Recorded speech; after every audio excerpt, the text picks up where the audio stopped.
तो कल हम लोगों ने क्या किया था, ऑडिटिंग की इंट्रोडक्शन करी थी बच्चे। देखिए आपको मैं बुक दिखाती हूँ, बुक में क्या है।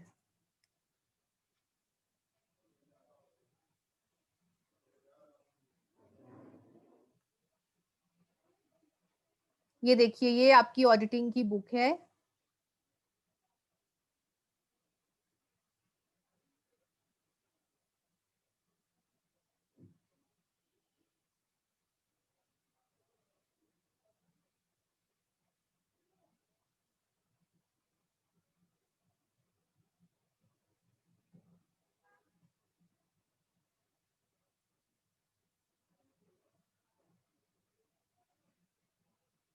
दो मिनट वेट कीजिए।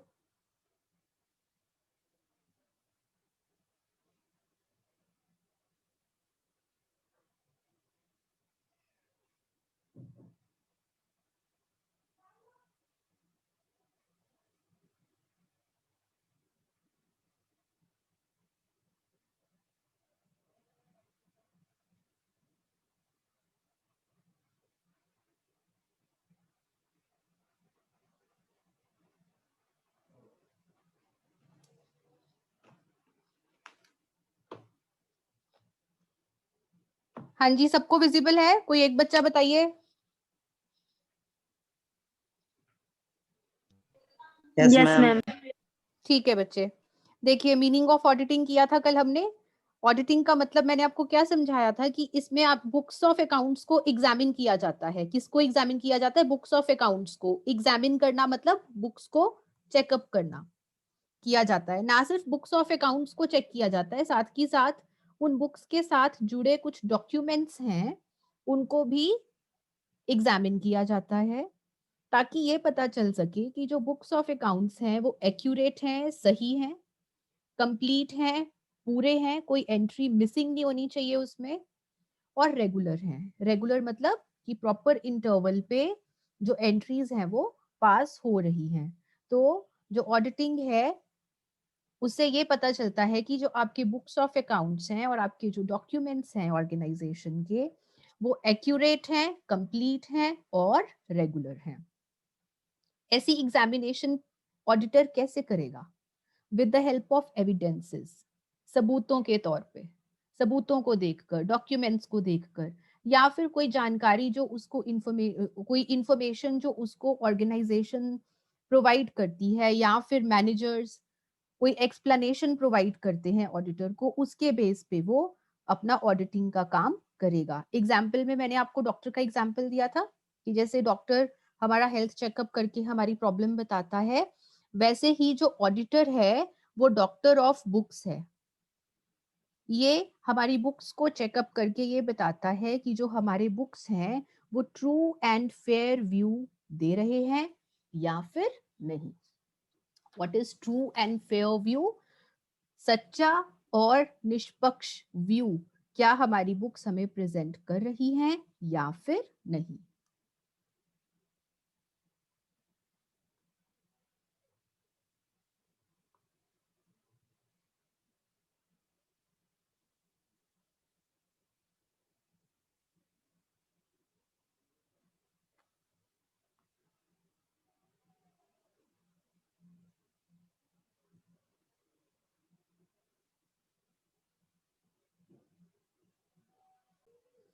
हाँ जी, मैंने आपको बोला था कि आपको जो डेफिनेशन ऑफ ऑडिटिंग है उसमें जे.आर. बाटली बोई की डेफिनेशन करनी है। Here it is, JR. बाटली बोई। ये डेफिनेशन आपको याद करनी है। इसके बाद ये देखिए, यहाँ पे आपको प्रॉपर मीनिंग समझ में आ जाएगा जो मैंने आपको कल एक्सप्लेन किया था। इस मीनिंग में क्या है कि auditing is a special and critical examination of books of accounts. Books of accounts को ध्यान से अच्छे से एग्जामिन करना। और ये एग्जामिनेशन कौन करता है? कॉम्पिटेंट एंड अनबाइस्ड पर्सन, सक्षम और निष्पक्ष पर्सन, जिसको कि हम ऑडिटर कहते हैं। कल आपको अच्छे से एक्सप्लेन किया था, ये एक तरह से रिवीजन चल रही है उन लोगों के लिए जो कल नहीं आए थे, जिन्होंने ये क्लास नहीं अटेंड करी थी। और ये एग्जामिनेशन ऑडिटर कैसे करता है? With the help of vouchers, documents, information and explanation. और ऑडिट करने के बाद जो ऑडिटर है वो अपनी रिपोर्ट सबमिट करता है, और उस रिपोर्ट में वो क्या लिखता है कि जो ऑर्गेनाइजेशन के अकाउंट्स हैं क्या वो कंप्लीट हैं, क्या जो ऑर्गेनाइजेशन की बैलेंस शीट है वो फाइनेंशियल पोजीशन का true and fair view provide कर रही है। फाइनेंशियल पोजीशन हमें कहाँ से पता चलती है? Assets and liabilities. क्या एसेट्स एंड लायबिलिटीज जो हैं वो true and fair view provide कर रहे हैं? और वो अपनी रिपोर्ट में क्या मेंशन करता है कि जो प्रॉफिट एंड लॉस अकाउंट है क्या वो सही प्रॉफिट या लॉस डिपिक्ट कर रहा है या फिर नहीं। ये हमने वो पार्ट कर लिया अब तक जो हमने कल तक किया था।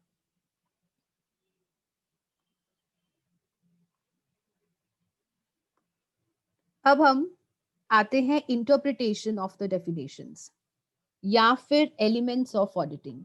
ये हमने अब तक जो भी डिस्कशन करी है, meaning of auditing, definition of auditing या फिर फ्रेमवर्क ऑफ ऑडिटिंग, इसके बेसिस पे हम देखेंगे कि जो ऑडिटिंग है उसके एलिमेंट्स क्या हैं। सबसे पहले तो ऑडिटिंग कहाँ पे होगी? किसी भी ऑर्गेनाइजेशन या इंस्टीट्यूशन में। देखिए अगर हम पुराने टाइम की बात करें तो पुराने टाइम में क्या होता था बच्चे कि जो सिर्फ और सिर्फ जो बिजनेस ऑर्गेनाइजेशंस थी, सिर्फ बिजनेस ऑर्गेनाइजेशंस का ही ऑडिट किया जाता था। अब बिजनेस ऑर्गेनाइजेशंस क्या होती हैं?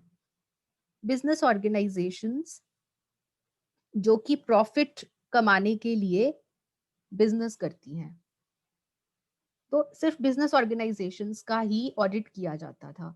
लेकिन जैसे जैसे टाइम बीता, अब जो नॉन बिजनेस ऑर्गेनाइजेशंस हैं, नॉन बिजनेस ऑर्गेनाइजेशंस क्या हैं? जो कि प्रॉफिट कमाने के लिए काम नहीं कर रही, उनका मोटिव कुछ और है। चैरिटी मोटिव है या फिर एजुकेशन मोटिव है, प्रॉफिट कमाना उनका मोटिव नहीं है। एनजीओज, डिस्पेंसरीज, यूनिवर्सिटीज, क्लब्स, ये सब नॉन बिजनेस ऑर्गेनाइजेशंस हैं। सो ऑर्गेनाइजेशन और इंस्टीट्यूशन वाले पॉइंट में आपको क्या मेंशन करना है कि जो पहले टाइम्स थे, अर्लियर टाइम्स में जो ऑडिटिंग थी वो बिजनेस ऑर्गेनाइजेशंस तक ही लिमिटेड थी, लेकिन जैसे जैसे टाइम बीता वैसे वैसे ऑडिटिंग की जरूरत नॉन बिजनेस ऑर्गेनाइजेशंस में भी फील होने लगी। आई होप आपको यहाँ तक समझ में आ गया है। इसे हम सेव कर लेते हैं।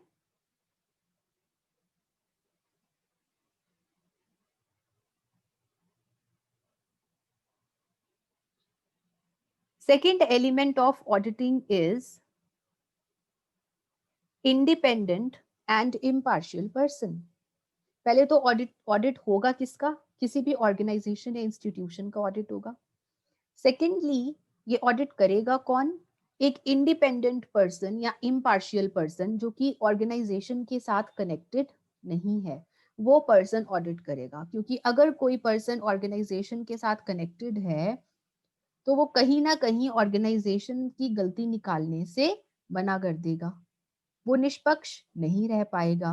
और ऑडिटर एक ऐसा पर्सन होना चाहिए जो कि निष्पक्ष हो, जो किसी का साथ ना दे, और जो उसको सही लगे उसको सही कहे, और जो चीज उसको गलत लगे उसे गलत कहे। इसीलिए ऐसा इंडिपेंडेंट या इम्पार्शियल पर्सन ही ऑडिट का काम कर सकता है, और ऐसे पर्सन को हम क्या कहते हैं? Auditor. Another element of auditing is books of accounts. Audit होगा किसका? ऑर्गेनाइजेशन का ऑडिट होगा। करेगा कौन? ऑडिटर करेगा। ऑडिटर किस चीज का ऑडिट करेगा? बुक्स ऑफ अकाउंट्स का ऑडिट करेगा। बुक्स ऑफ अकाउंट्स जो ऑर्गेनाइजेशन ने मेंटेन करी हैं, जर्नल एंट्रीज पास करी हैं, लेजर बनाया है, डॉक्यूमेंट्स हैं एक ऑर्गेनाइजेशन में, वाउचर्स हैं, या फिर ट्रायल बैलेंस है, फाइनल अकाउंट्स हैं, ये सब बुक्स ऑफ अकाउंट्स हैं। तो इन बुक्स ऑफ अकाउंट्स को एग्जामिन करेगा ऑडिटर। वेरिफिकेशन, वेरिफिकेशन में ऑडिटर ना सिर्फ बुक्स ऑफ अकाउंट्स की मैथमेटिकल एक्यूरेसी चेक करेगा, सिर्फ ये नहीं देखना है कि कैलकुलेशंस ठीक हो रखी है या नहीं। ये भी देखना है कि क्या जो एंट्रीज पास हैं वो सही हैं, एक्यूरेट हैं, क्या वो सच्ची हैं, ट्रुथफुल हैं। ऐसा तो नहीं कोई नकली बिल बना के एंट्री पास कर रखी है। अगर नकली बिल बना के एंट्री पास करी हुई है, दैट मीन्स कि आपके बुक्स ऑफ अकाउंट्स ट्रू नहीं है, सच्चे नहीं हैं। क्या बुक्स ऑफ अकाउंट्स कंप्लीट हैं? कंप्लीट कैसे? कोई बिल मिस तो नहीं हो गया, कोई एंट्री मिस तो नहीं हो गई। अगर कोई एंट्री मिस हो गई है तो आपके अकाउंट्स कंप्लीट नहीं है। और किसी भी तरह के कोई रेगुलेशंस हैं, जैसे कि बैंकिंग कंपनी का ऑडिट कर रहे हैं, तो वहां पे बैंकिंग कंपनीज एक्ट की रेगुलेशंस लगेंगी। अगर ऑडिटर एक कंपनी का ऑडिट कर रहा है तो कंपनीज एक्ट की रेगुलेशंस लगेंगी। तो जो ऑडिटर है उसको ना सिर्फ मैथमेटिकल एक्यूरेसी चेक करनी है, बल्कि और बहुत कुछ चेक करना है। और उस बहुत कुछ में क्या आता है कि क्या अकाउंट्स एक्यूरेट हैं, क्या अकाउंट्स सच्चे हैं, क्या अकाउंट्स पूरे हैं, क्या अकाउंट्स एक्ट्स की वेरियस रेगुलेशंस को फुलफिल कर रहे हैं या फिर नहीं। This is the fourth element of auditing. Fifth element of auditing is period.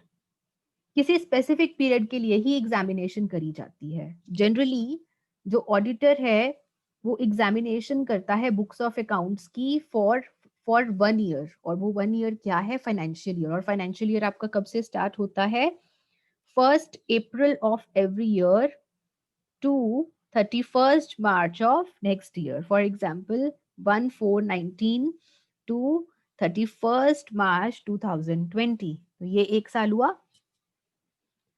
Mostly जो ऑडिट किया जाता है वो 1 साल के लिए किया जाता है और वो 1 साल फाइनेंशियल ईयर होता है।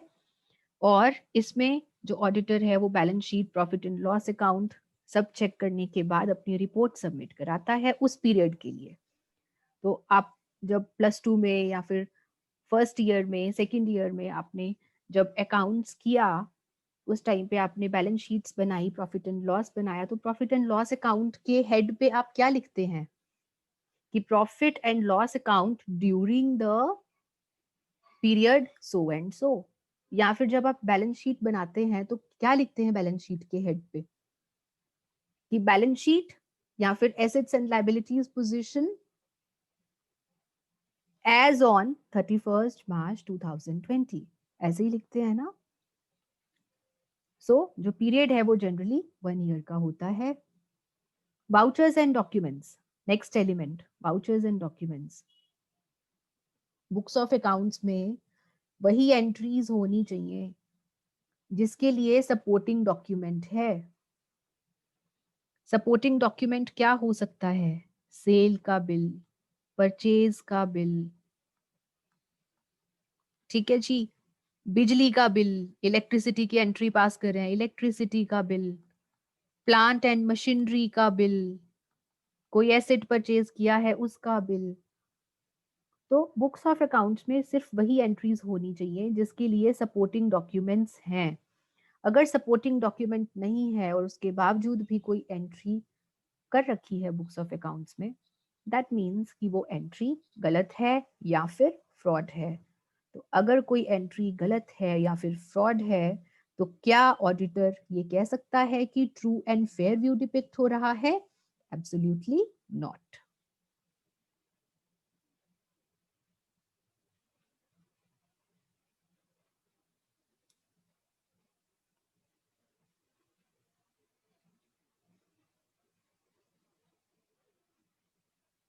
ठीक है जी। तो आपका नेक्स्ट एलिमेंट जो यहाँ पर है ऑडिटिंग का, that is information and explanation.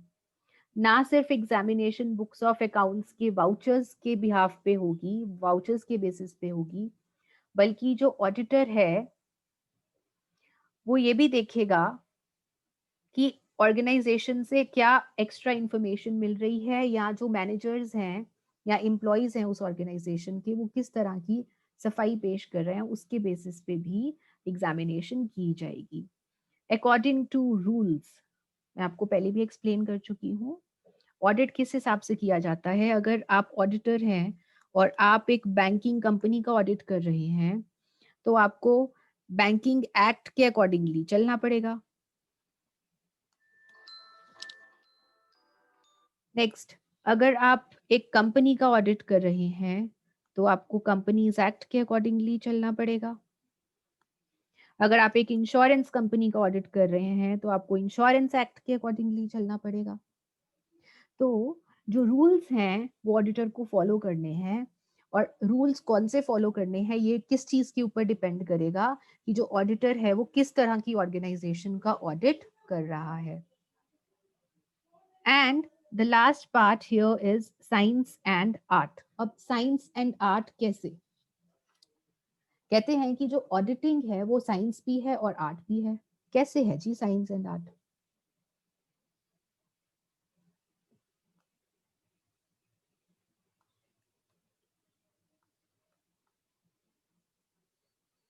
Science as well as art.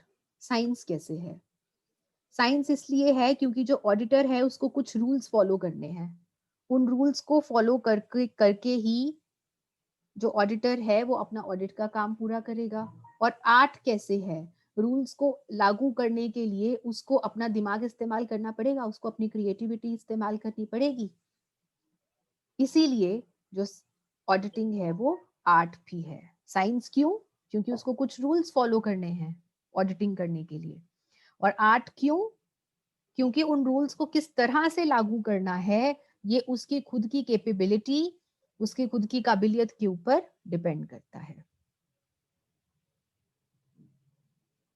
So this is all for today. अब आप लोग अपना अपना ऑडियो ऑन कर सकते हैं, 1 or 2 people at a time. और किसी भी तरह के डाउट्स हैं तो पूछ सकते हैं।